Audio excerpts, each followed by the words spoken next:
स्थापित कर पीढ़ी दर पीढ़ी कैसे हर उस नौजवान युवा तक ये समाचार पहुंचा पाए कि इस प्रदेश की उन्नति प्रगति के अंदर चौधरी देवीलाल जी का कितना महत्वपूर्ण रोल रहा है।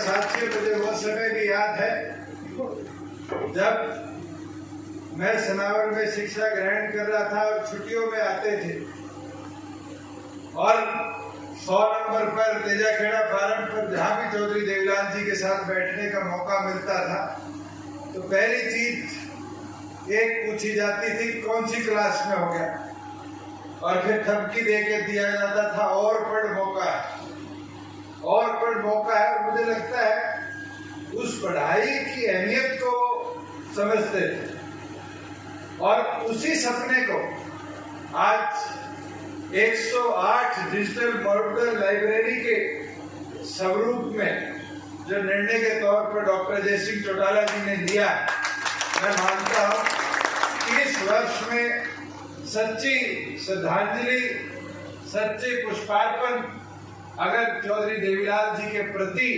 हम सब मिलकर कर पाएंगे तो हमारे आने वाली पीढ़ियों के लिए चौधरी देवीलाल जी के नाम पर उस मॉडल लाइब्रेरी को जहाँ शहर की ओर दिशा नहीं करनी। मुझे याद है पहली बार मैं लोकसभा का चुनाव लड़ रहा था और जींद नाइट स्टे किया तो हम देखते थे DRDA ब्लॉक जींद के अंदर सारे जींद जिले के बच्चे आकर और एजुकेशन फ्यूचर कॉम्पिटिटिव एग्जाम की कैसे मिले उसकी तैयारी करते थे। और धीरे धीरे हर शहर में कल्चर डेवलप हो, मगर गांव के बच्चे के लिए एक लेवल प्लेइंग फील्ड नहीं रही, बराबर का मैदान नहीं रहा। और आज आप सोच कर देखो, जैसे चौधरी ईश्वर सिंह जी कह रहे थे चीका, अगर चीका के कोने से कोई कैथल शहर में आकर पढ़ाई करेगा कम से कम 1 घंटा बस में आना, 1 घंटा बस में जाना, 2 घंटे उस बच्चे के हर रोज सफर में निकले। मुझे आज सुबह किसी ने चौधरी देवीलाल जी के अलग अलग भाषणों की कॉपी भेजी। उसमें एक भाषण में चौधरी देवीलाल जी ने कभी कहा था कि असली भारत गांव में बसता है। और आज भी उठाकर देखो, हमारी 70% आबादी आज भी ग्रामीण क्षेत्र में बसी हुई है। बुजुर्गों, युवा साथियों, मुख्य तौर पर 9 दिसंबर तक पूरी तौर पर आदेश अनुसार पूरा करने का कार्य करेगी।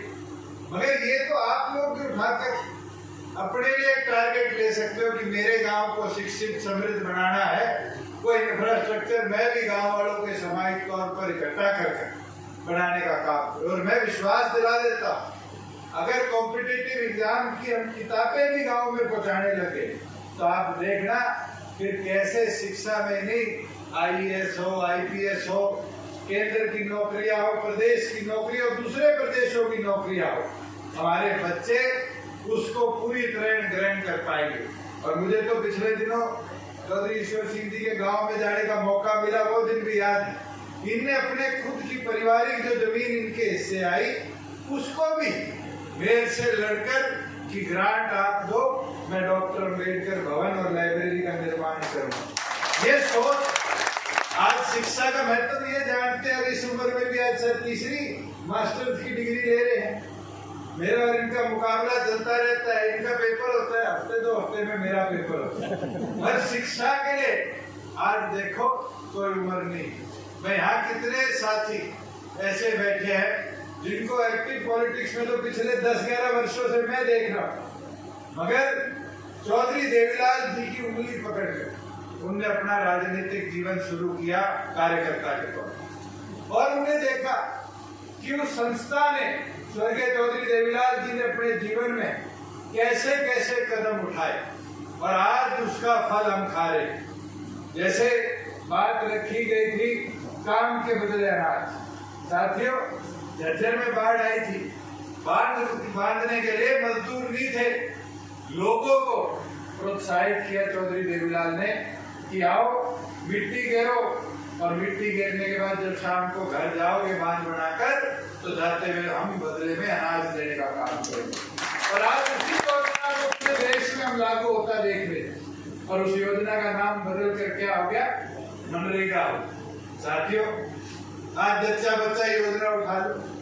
जच्चा बच्चा योजना के अंदर परिवर्तन कुछ नहीं आया, सिर्फ उस योजना के अंदर एक शब्द बदल गया, अंग्रेजी का शब्द इस्तेमाल हो गया और उसको अब कहा गया कि अब maternity leave, CCL, child care leave ये दी जाएगी। साथियों, चौधरी देवीलाल जी ने बुढ़ापा पेंशन की शुरुआत करी। अभी मैंने पिछले दिनों आंकड़े मंगाए और कैसे कैसे हरियाणा के अंदर बुढ़ापा पेंशन बढ़ी और कैसे कैसे बढ़ी उसको पढ़ रहा था। वो फैसला लेना कोई आसान फैसला नहीं था। आज सरकार बुढ़ापा पेंशन का 1 रुपया बढ़ाती है तो उसका लगभग प्रदेश के अंदर जो खर्चा है वो 1 रुपये बढ़ाने का कई करोड़ रुपए आता है। और फिर भी चौधरी देवीलाल के उस निर्णय का फल हर बुजुर्ग का मान सम्मान रहे। हमारी सरकार ने इसको 2500 किया है और आने वाले दिनों में इसको और बढ़ाने का काम बुजुर्गों की बात। साथियों, मैं तो एक चीज जरूर बोलना चाहूँ, पिछले 3 वर्षों के अंदर डॉक्टर साहब के आदेश अनुसार संगठन के जितने चुनावी वादे थे हमने अधिकतम पूरा करने का कार्य किया या आज उनको पाइपलाइन पे डाला है कि अगले 1-1.5 वर्ष के अंदर पूरा होने का काम हो। पर मैं तो चाहता हूँ कि गांव से और जो समस्या है वो आप लाकर आज हम ग्रामीण अंचल को कैसे सशक्त और समृद्ध बनाए, इसके ऊपर हमें मिलकर काम करना है। और मुझे तो खुशी एक चीज की हो रही कि मैं पिछले दिनों माननीय प्रधानमंत्री जी से मिलकर आया और एक निवेदन उनसे मैंने किया कि 28 तारीख को हमारे शहीद आजम भगत सिंह जी का जन्म दिवस है। उस उपलक्ष्य में पिछले दिनों मैंने और भगवंत मान जी मुख्यमंत्री पंजाब ने मिलकर एक निर्णय लिया था कि उस एयरपोर्ट का नाम शहीद भगत सिंह इंटरनेशनल एयरपोर्ट रखा जाए चंडीगढ़। और अभी बैठे बैठे मेरे पास फोन आया और बताया कि मन की बात में प्रधानमंत्री जी ने बात कही है कि 28 तारीख को चंडीगढ़ एयरपोर्ट नहीं होगा, शहीद भगत सिंह इंटरनेशनल एयरपोर्ट के नाम पर ये उन महापुरुषों के योगदान को हम भूल नहीं सकते। और मेरे लिए तो गर्व की बात है कि स्वर्गीय चौधरी देवीलाल जी की आज इस जन्म दिवस के उपलक्ष्य पर प्रधानमंत्री जी ने एक ट्रिब्यूट शहीद आजम भगत सिंह को दिया है। सौभाग्य इसलिए है कि हम सब जानते हैं कि जब शहीद आजम भगत सिंह को अंग्रेजी हुकूमत पकड़ रही थी और सनाट परेड थी तो उस समय जो सबसे युवा जवान वहां खड़ा हुआ था उसका नाम स्वर्गीय चौधरी देवीलाल। आज इसको कोइंसिडेंस मान लो, सौभाग्य मान लो कि चौधरी देवीलाल के जन्म दिवस के उपलक्ष्य में शहीद आजम भगत सिंह को भी एक इतनी बड़ी श्रद्धांजलि देने का निर्णय हमारी सरकार ने लिया।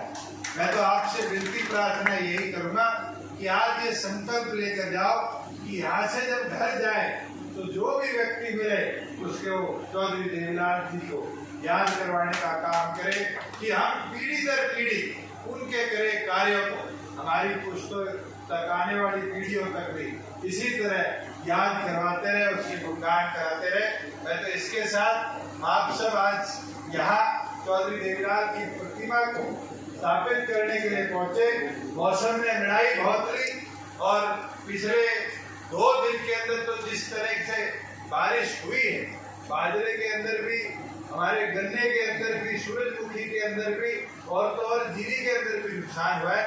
ये वादा हमारा है और मैंने पहले दिन कहा था कि अनाज के एक दाने की खरीद कर उसका पैसा भी किसान में खाते में देने का काम करेंगे।